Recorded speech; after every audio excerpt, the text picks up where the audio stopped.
we're people that pursue things. We just do, right? Um, Graduation at the high school is just a few weeks away. And many of those graduates, if you were to sit down and talk to them and ask them, well, what's next after graduation? They would probably talk about the college or the university that they're going to go to, because their desire is to pursue more education with the ultimate goal of pursuing a career or a job or some position that they want. So they would share with you, and they may not use these words, but they would share with you what they are pursuing, the education they're pursuing, the career they're pursuing, the job they're pursuing. Their goal is to make an effort to gain this particular thing. And we're just people that pursue. People pursue other people, right? Think about when you fell in love, if you fell in love. What happened when you fell in love? You got really stupid. You did things, said things, went places that you didn't do before. Why?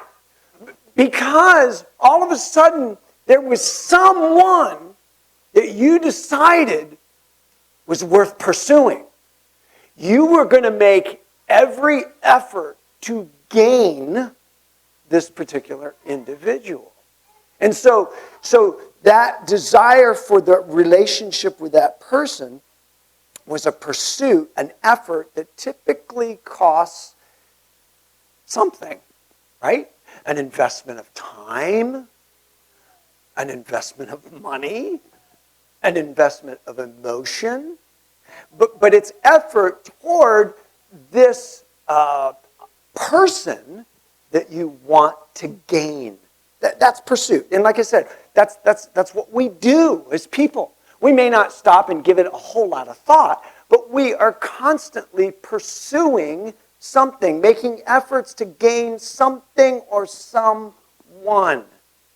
And I shared with you last week this idea that ultimately what we are seeking is what we believe is best for us, what we think will make us happy, right? I mean, I don't know anybody in their right mind that pursues anything that will make them miserable. Why are you doing this? I just really want to be miserable all my life. Nobody does that. I think this is going to fulfill me. I think this is going to give me purpose. I think this will make me happy. And I shared with you the idea that the ancient Greek philosopher Aristotle had this idea as he thought through and as he contemplated life and purpose. He saw this idea that everyone was pursuing what he called the highest good. Because everybody wants what is the ultimate highest good for them. And he came to the conclusion that the highest good that everybody is pursuing is happiness. And I told you that I really think that Aristotle was onto something. He missed it because the ultimate good, the highest good, it is not a thing, it is a person. It is God himself, right? Who brings happiness. Scripture calls joy, brings ultimate joy. See, when we pursue joy in and of itself, we won't get it. But when we pursue the source of joy, we'll get it every time.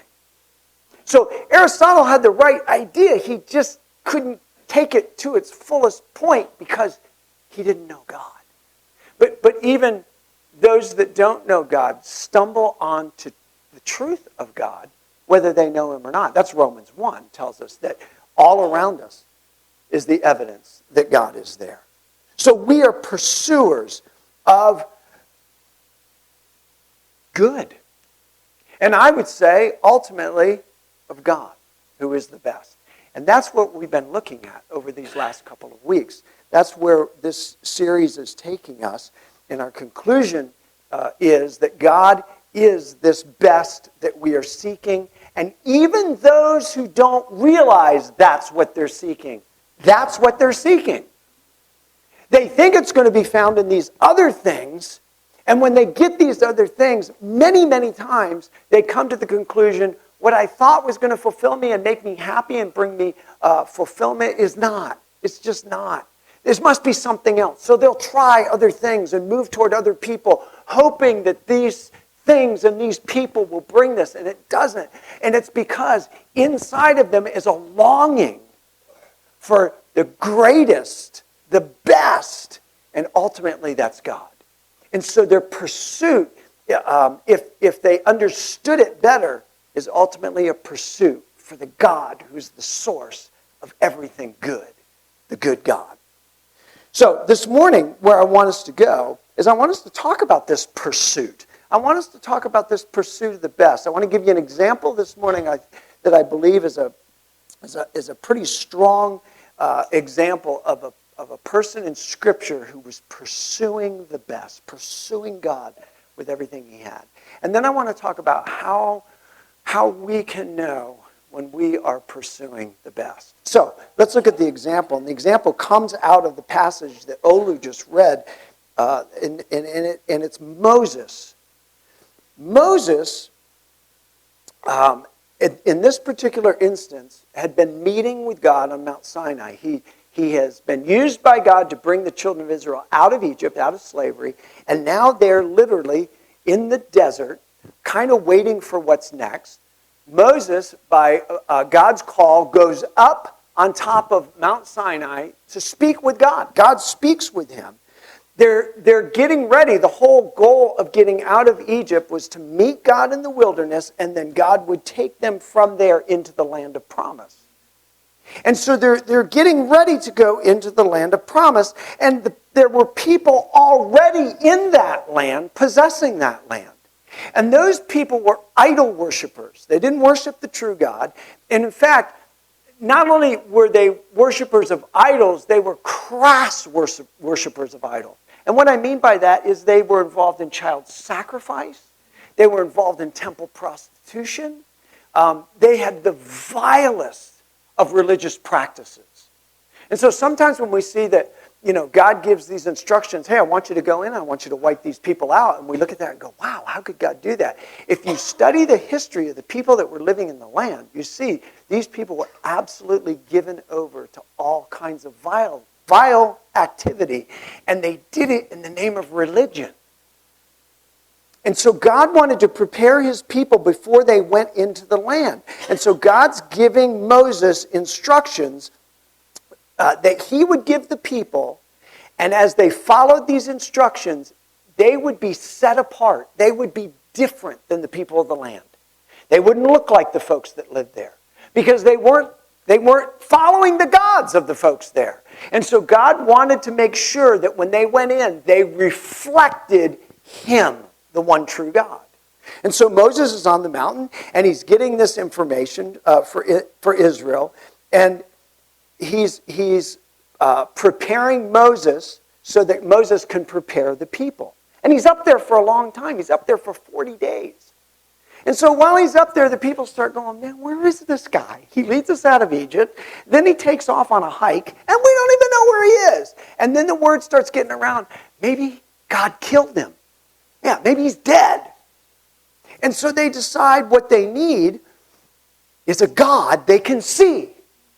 And so they go to Aaron, Moses' brother, who was the high priest, and they said, look, we need a God. Make us a God.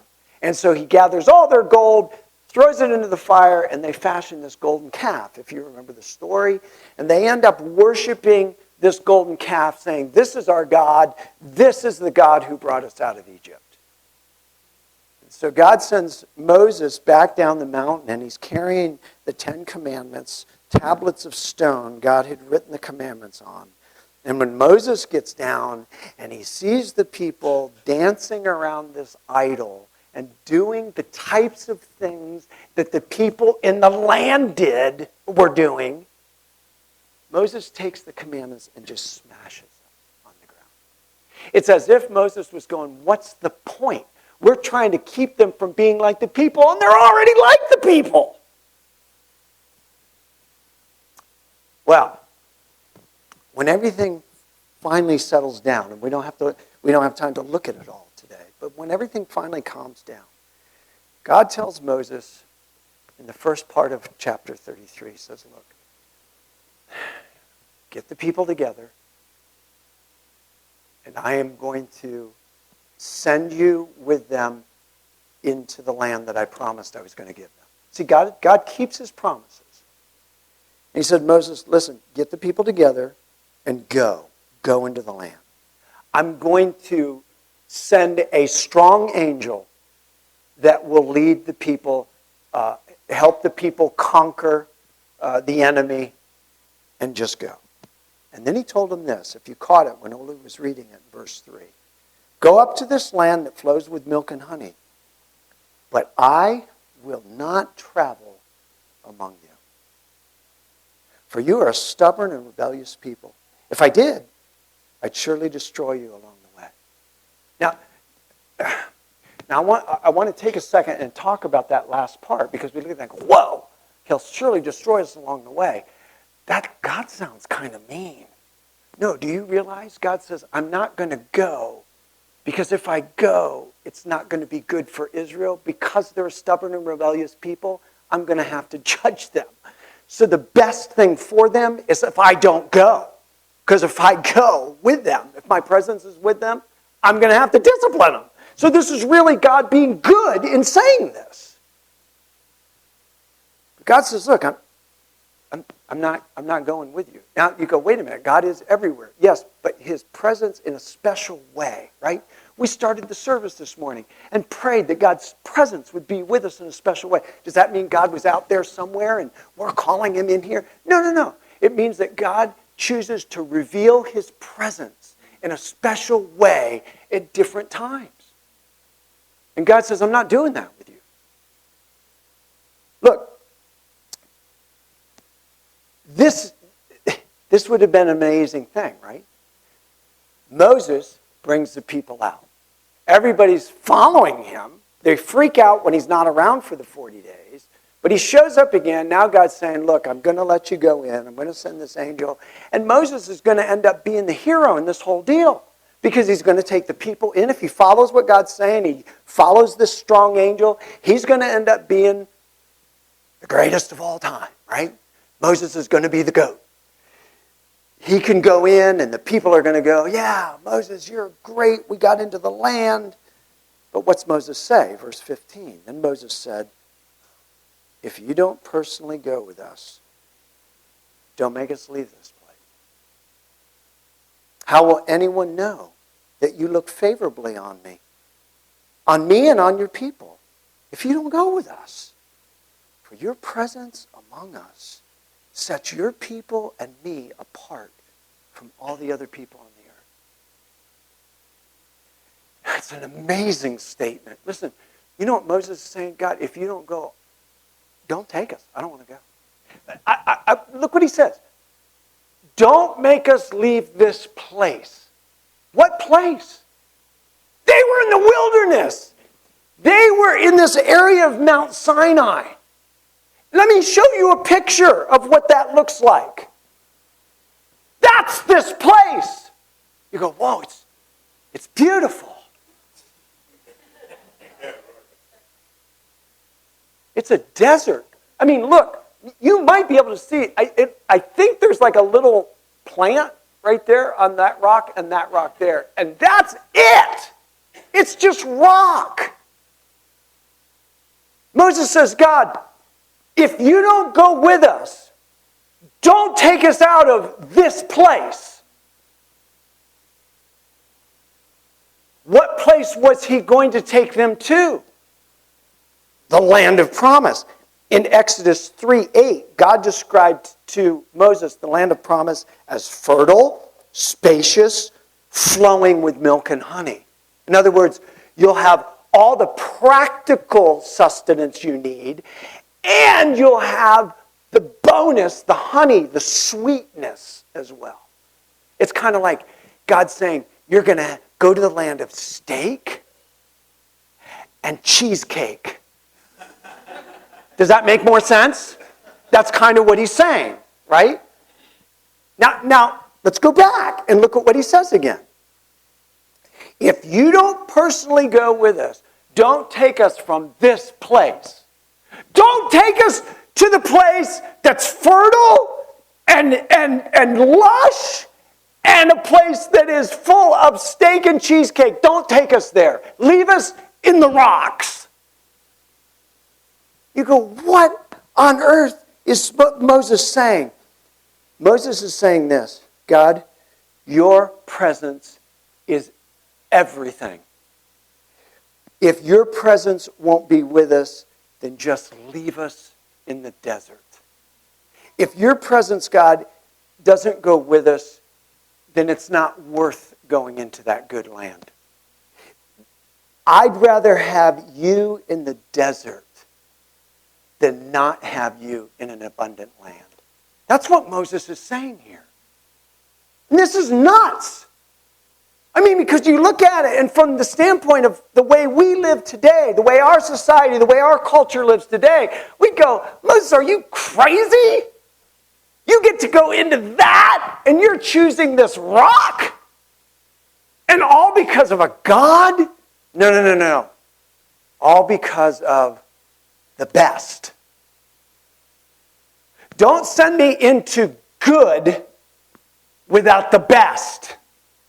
I'd rather stay in the bad, so to speak, and have the best presence ever than to go into that good land and not have the best. That's what he's saying. I'm spending some time on this because this is, I don't know, I'm fascinated with this, that Moses would choose this. But it gets better. Verse 17, the Lord replies to Moses. He says, I will indeed do what you ask, for I look favorably on you. The word there literally means graciously. Moses, I'm going to grace you. Yeah. I'm going to grace you with this. I know you by name.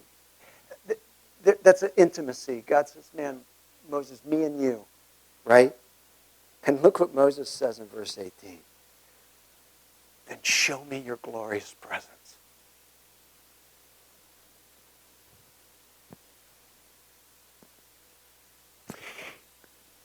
Okay, God, you're going to go with us, but I want more. I want to see your presence. I don't want to just feel it. I don't want to just know. I want to see it. God, I want to experience your presence. God, show me your presence. This was a man who knew what it was to pursue the best. He had come to a point where he understood and believed that God was the best, and he was pursuing him wholeheartedly. And he was also doing it on the behalf of his people. They didn't have enough sense to know they should be pursuing God as best. So Moses was doing it on their behalf. You know what that tells me? That tells me, as the pastor of this church, that should be my heart's desire for us. That we together pursue the best. And I need to intercede on our behalf. You know what else that means? Dads, that means that that's what you should be doing. You should be interceding on behalf of your wife and your children and saying, God, we need your presence. God, you are good. You are best. And I want to lead us into your presence. We need to be men who are pursuing the best for our families. If you're a leader of a job, a business, a school teacher, man, all of it. Think about it. Moses as leader was saying, God, I want to experience this, but God, these folks, they're not even bright enough yet to get it, but I want you to show up for all of us. Man, this is just so rich. Man, are we there? Are we there?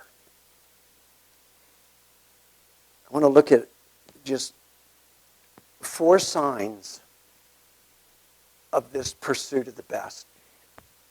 This is by no means like an exhaustive list, but I just hope you get an idea this morning.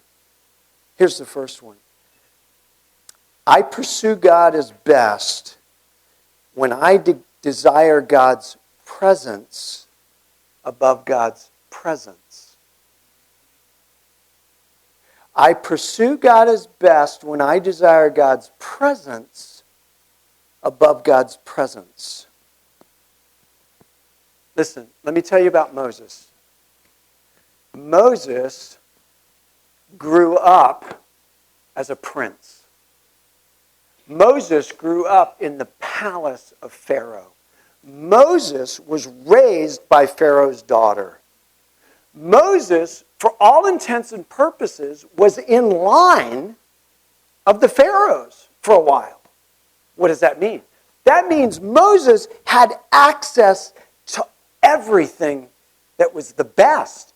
The best education, the best food, the best clothes, the best entertainment, everything that was afforded to one of the most powerful empires at that time.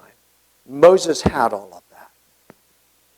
But despite all of that, despite having all of the best that the world could offer, Hebrews 11:24 says this: it was by faith that Moses, when he grew up, refused to be called the son of Pharaoh's daughter. He chose to share the oppression of God's people instead of enjoying the fleeting pleasures of sin.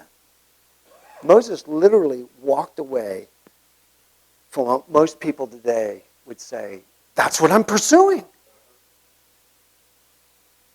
I mean, stop and think about it. Education, best food, the best position, the best entertainment, the best stuff. I mean, isn't that what we're pursuing? Isn't that what's going to make us happy? Isn't that ultimately the best? Moses has it all of it at his fingertips. And he goes, this isn't it. This is not it. Verse 26 says he thought it was better to suffer for the sake of Christ than to own the treasures of Egypt. For he was looking ahead to his great reward. That right there is huge. What's his great reward? Well, somebody said, well, it was the promised land. He was looking for the promised land. No. If you read the story of Moses, you find out Moses never even makes it to the promised land. Moses wasn't looking for the promised land. I believe Moses didn't even know exactly what he was looking for when he left Egypt. He spends 40 years in the desert, knowing that this whole thing with Pharaoh and growing up in his house and having the best and all of that, that just was not satisfying. But not knowing quite what he needed, it wasn't until he had an encounter with God at that burning bush. When God shows up, it's at that point Moses starts realizing this God is God. This isn't just the stories that I've been told about the God of my forefathers. He's for real. And he is the absolute best. And Moses, from that point on, he begins to pursue him. He begins to move in such a way that when God gives him the option of going into the promised land without him, Moses said, no thanks. No thanks, God. If you're not going, it's not worth it. See, Moses had come to a point where he was absolutely convinced that pursuing the best was absolutely what he needed. See, Moses could have had all the presents without God's presence. He could have stayed in Egypt, and he could have lived in luxury the rest of his life while his fellow countrymen continued to be slaves. He could have had all of that stuff. All of those things in and of themselves aren't bad. They are gifts from God. He could have had all those presents. He could have left Egypt, said, no, I don't want any of that, followed God right up to this point in chapter 33 of Exodus, And when God said, Moses, I'm going to send you into the land, but I'm not going with you, Moses could have went, desert with God, abundant land without God.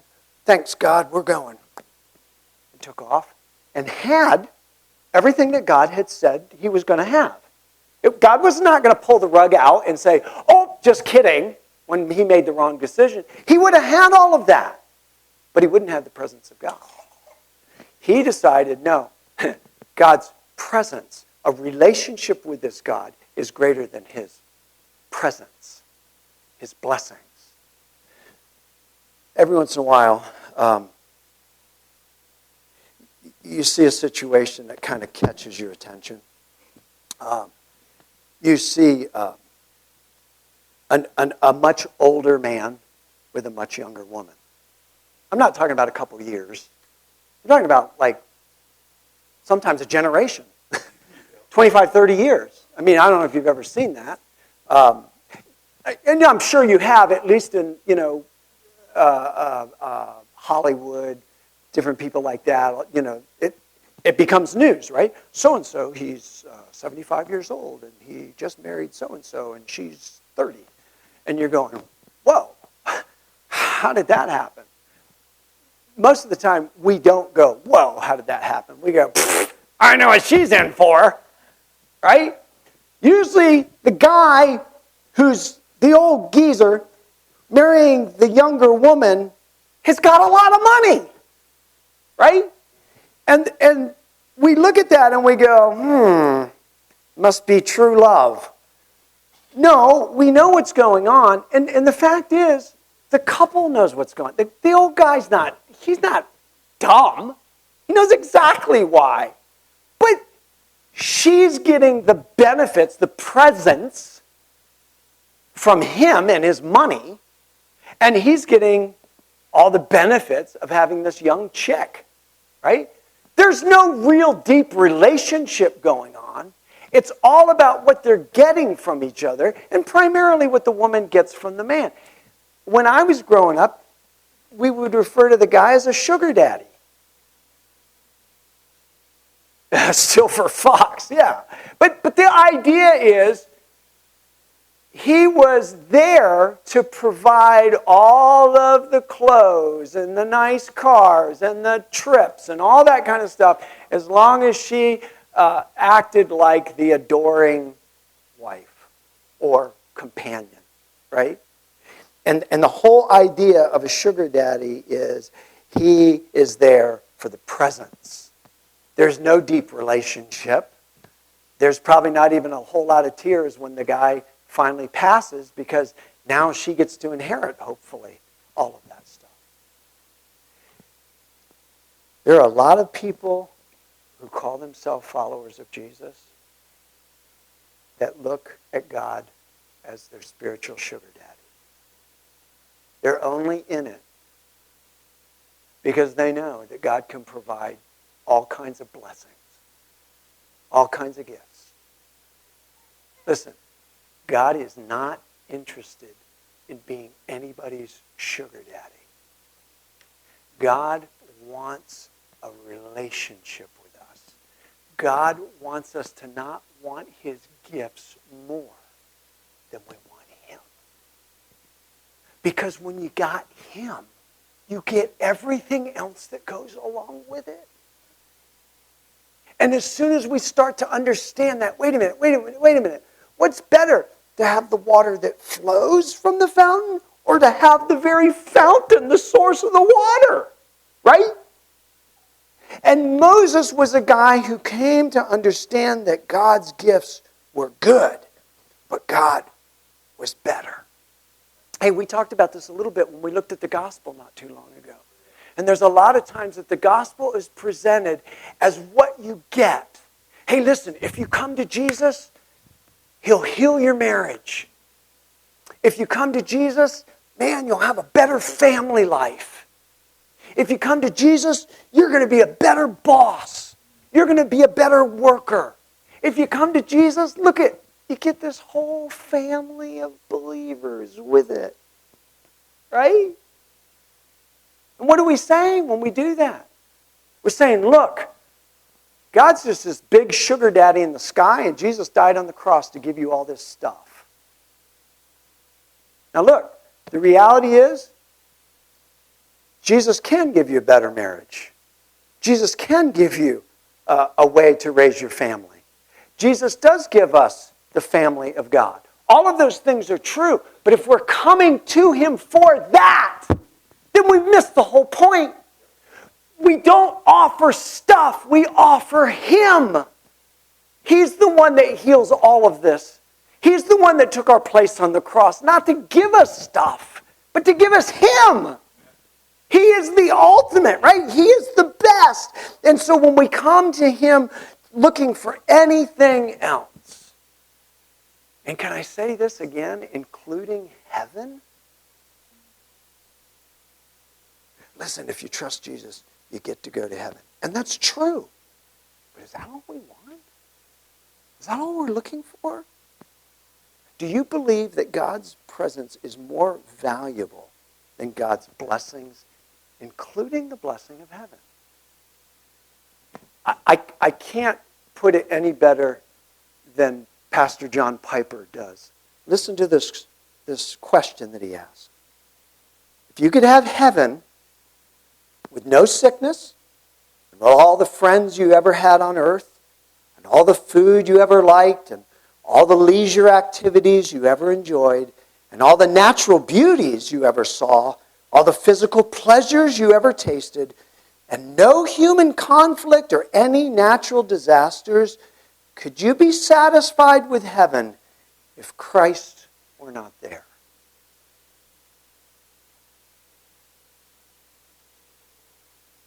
That is a deep question. And the point of it is, what are we pursuing? His presence or His blessings, His presence? Here's number 2. I pursue God as best when I believe God's don'ts are as good for me as His do's.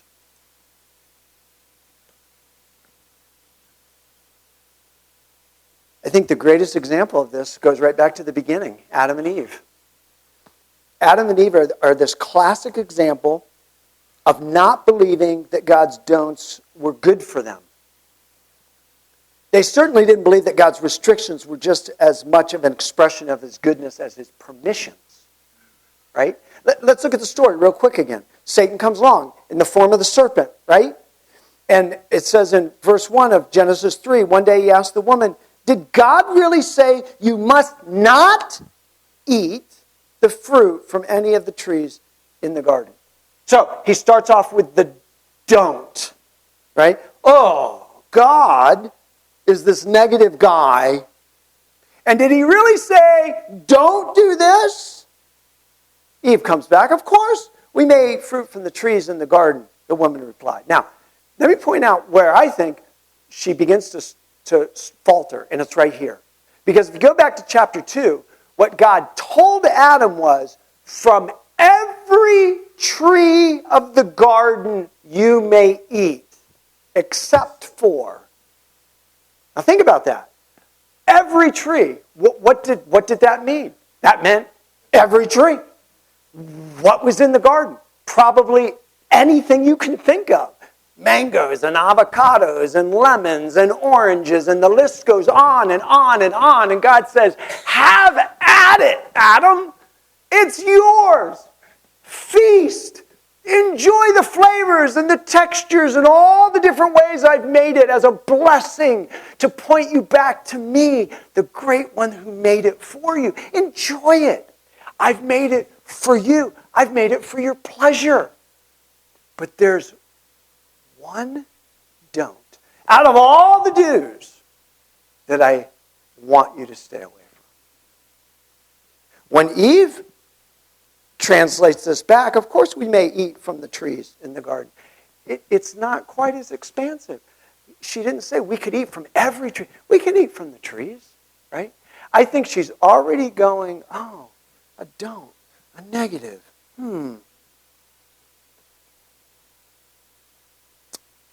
Verse 4.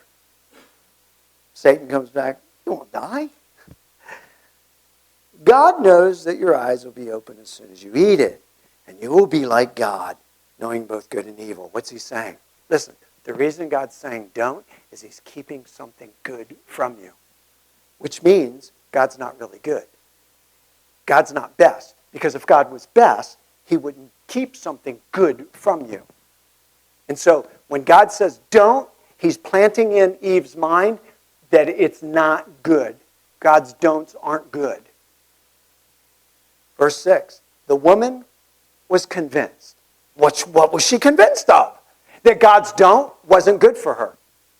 That God's don't was not as good as the do's, and so we've got to turn this don't around and just do it anyway. Because God is veiling something good by telling us don't, and so we're just going to bypass that don't and go right to the good. She saw that the tree was beautiful, its fruit looked delicious. What's she saying? This is good. And she wanted the wisdom it would give her. What's she saying? This is good.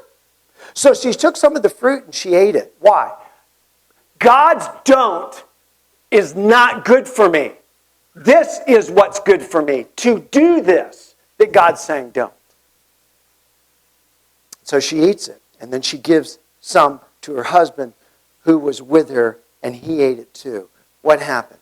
Eve looked at the fruit, and the more she looked, the more she was convinced that God's command to not eat the fruit was not good.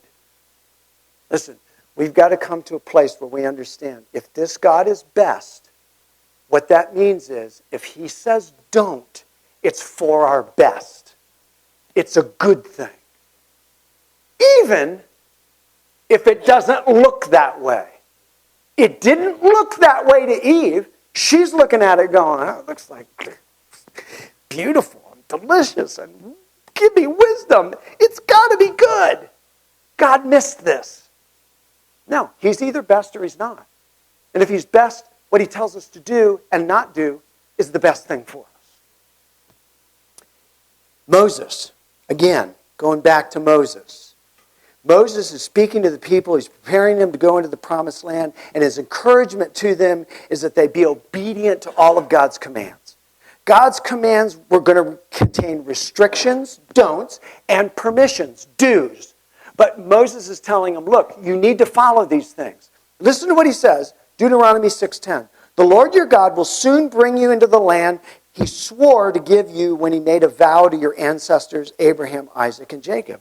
It is a land, listen, with large, prosperous cities that you did not build. The houses will be richly stocked with goods you did not produce. You will draw water from cisterns you did not dig. And you will eat from vineyards and olive trees you did not plant. When you have eaten your fill in this land, be careful not to forget the Lord who rescued you from the slavery in the land of Egypt. You must fear the Lord your God and serve him. When you take an oath, you must only use his name. What's Moses doing here? What is all of this? Why is he going, now I'm going to take you into this land, and you're going to be in houses you didn't build, and you're going to drink from wells you didn't dig, and you're going to eat from fruit that you didn't plant. What's he doing? He's saying, do you understand that God has set all this good stuff up for you? You don't even have to do anything but go in and take it. And then he refers to him as the God that took him out of Egypt. Why? Because he wanted to remind him this good God, this best, brought you out of a bad situation. He is just emphasizing and testifying to the goodness of God as he lays this out. And then he says this in verse 24. So the Lord commanded us to observe all these statutes, to fear the Lord our God for our good always. See what he's saying? Look, God didn't just give us these don'ts and do's because he's God and he can just do it. It was with the purpose of doing good for us. He says it again in chapter 10, verse 12. Now, Israel, what does the Lord your God require from you? But to fear the Lord. Remember, that means to take God seriously and walk in his ways and love him and serve the Lord your God with all your heart and with all your soul, and to keep the Lord's commandments and his statutes, which I'm commanding you today for your good. And you go, okay, but what I'm struggling with is God is commanding them to love him. I mean, how do you command somebody to love you? Look, in our Western thinking, we've wrapped love so much in emotion, we can't imagine that love has anything to do with choice. But in a Jewish mindset, to love something was to choose that something or someone. If you chose it above everything else, and so they would say, you love that which you chose. So what God is saying is, choose me. Choose me, Israel. Listen, because I'm the best, and the best thing for you, choose me, is what he's saying. It is for your good. All the don'ts I give, all the do's I give, for your good. I'm the best. That's what he's saying. Listen, when God lays things down and he says, look, don't do this. And you go, oh, God, taking away my fun again. No, protecting and providing for us. When God says, do this, oh, God, bossing me around again, huh? No, taking us down the best path. Look, we got a glimpse of that last week with Dave and Marissa's testimony, right? If God is the best, his way is always the best. And any other way is never the best, right?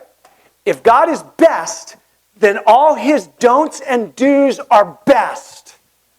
And they can never be anything but. Ever. Or he's not best. Does that make sense? So, I will pursue God as best when I realize his don'ts are just as good for me as his do's. Here's number 3. I pursue God as best when I trust he is just as good in the desert as he is in the promised land. Moses had come to a place in his relationship with God that he knew the promised land would be unfulfilling without God's presence. And the desert could actually be a place of blessing as long as God's presence was there. He understood that it wasn't the place where he found himself that was important. It was the presence that he was with that was the most important.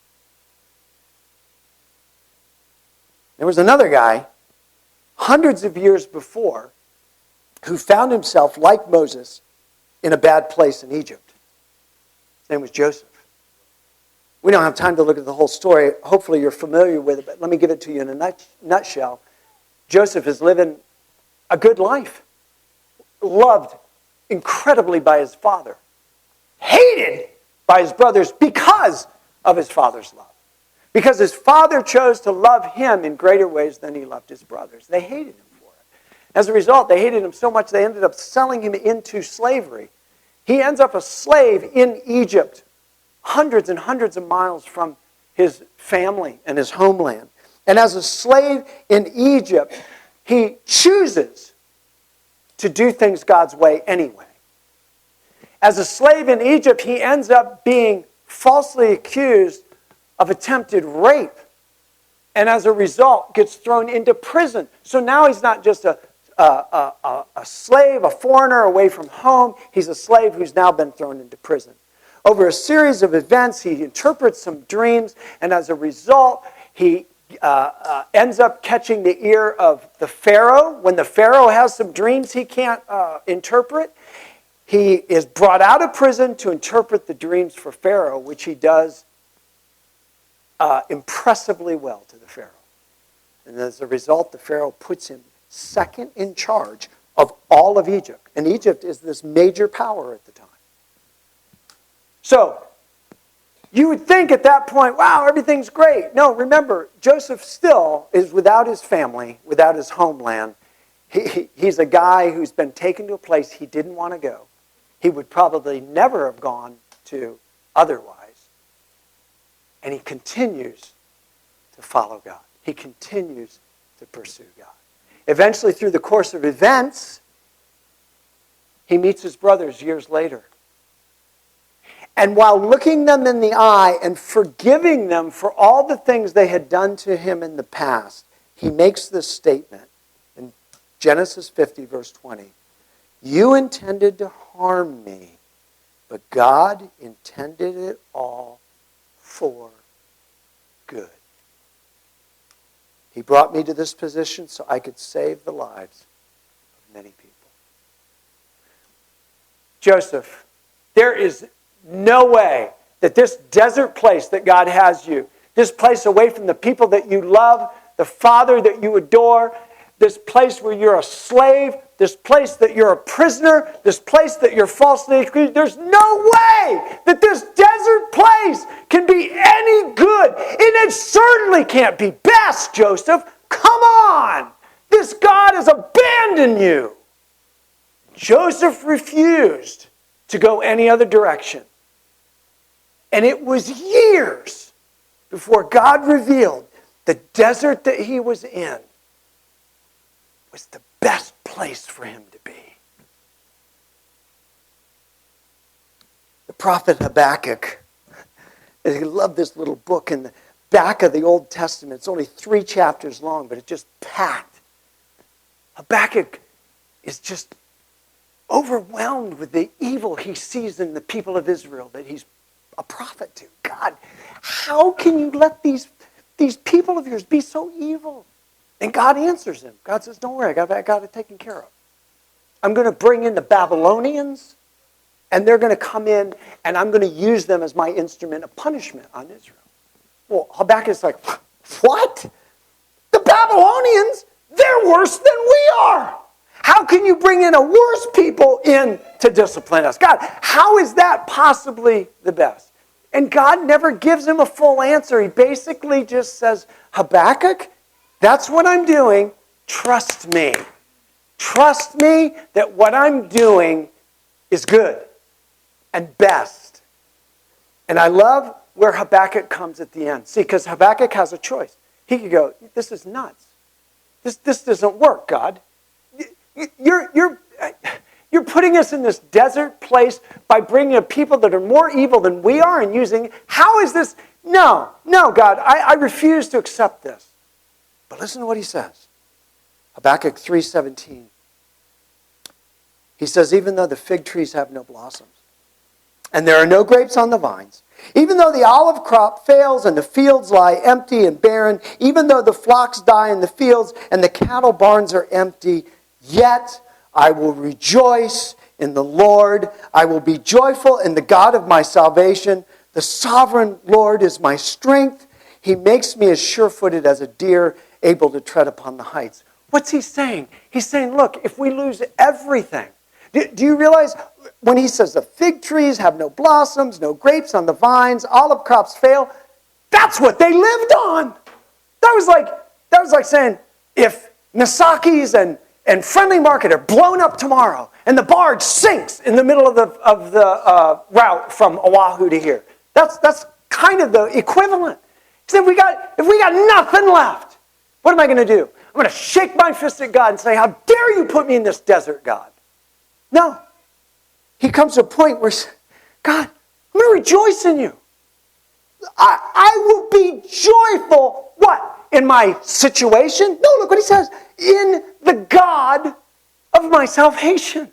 I'm going to find joy in you, God, because you're the best. I don't understand this. I don't get this. This doesn't make any sense. How you're going to bring these people in to be the judgment. But God, I know you and I know you're good. I don't understand what's going on. But God, I'm going to rejoice in you. I'm holding on to you because in the desert, you're just as good as you are in the promised land. This God is either good, folks, or he's not. He's either the best or he's not. There's no neutral in any of this. He's either good in the desert as well as the promised land, or he's not good anywhere. And lastly, I pursue God as best when I'm convinced he's the best. I know that just kind of, well, duh. But listen, here's the reality. You're not going to pursue anything unless you believe it's beneficial, right? You're not going to pursue anything unless you think this is what's going to bring fulfillment. And we talked about the first week. What's it mean that God is good? It means he's essentially good. What does that mean? That means in his essence he's good. Well, what does that mean? That means in his very core, and even his core is good. He can't be anything but good, right? That's what that means. We said that his goodness is unchangeable. In other words, he can't get any gooder than he already is. And he can't get any badder. He is good, always good, forever good, never anything but. That's what that means. We said he is infinitely good. What does that mean? Well, to be infinite means you have no limits. In other words, there's no limit to his goodness. So that pretty much covers it all. So what does all of that mean? That means if he's all of these things, he must be the source of all good. He is then the greatest. He is then the best, is what it means. Now, you have to be convinced of this. The psalmist was convinced of it. Psalm 63:1, listen to what he says. "O God, you are my God. I earnestly search for you. My soul thirsts for you. My whole body longs for you in this parched, weary land where there is no water." What's he saying? God, I am pursuing you. You are good. You are faithful. You are best. That's what he's saying. He's absolutely enthralled with this God he knows is the best. In verse 3 he says this, your unfailing love. Listen, your unfailing love is better than life itself. You understand what he's saying? He's saying, look, I got no life without you. You are life. Paul says this in Philippians 3. He says, when Jesus Christ, who is your life, returns. He was reminding the people in the Philippian church, listen, your life, your very life, the thing that you call life, is wrapped up in this good God. And that's what the psalmist is saying this. He says, God, you are a God of love and goodness, and that's better than life. You say, well, Rand, look, this is all really good, but how do I get to that point where I'm truly convinced that God is the best? Yeah, he's good. But how do I get to that point where he's the best? Well, let me answer that question with a question. How do you become convinced that anything is worthwhile? How do you become convinced that anything is satisfying, fulfilling, and worthy of your time and attention? Don't you become convinced by experience?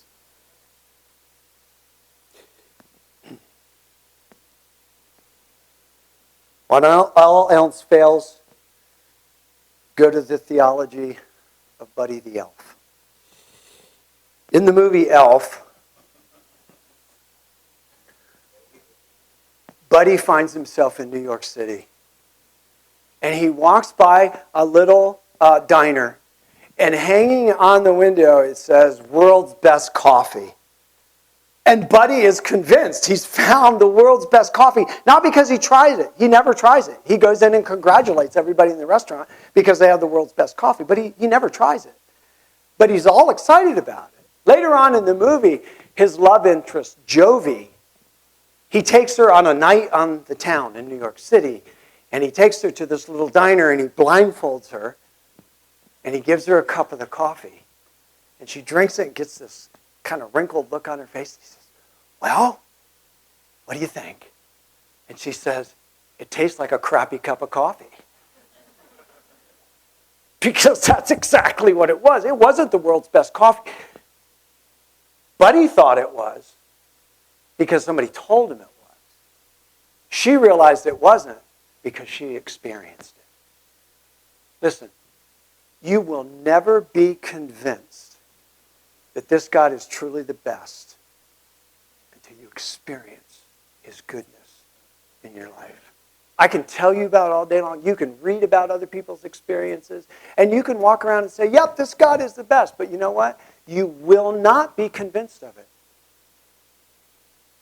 until you do exactly what the psalmist invited people to do in Psalm 34:8. Taste and see that the Lord is good. Amen? Amen. Would you bow your heads, please, and close your eyes?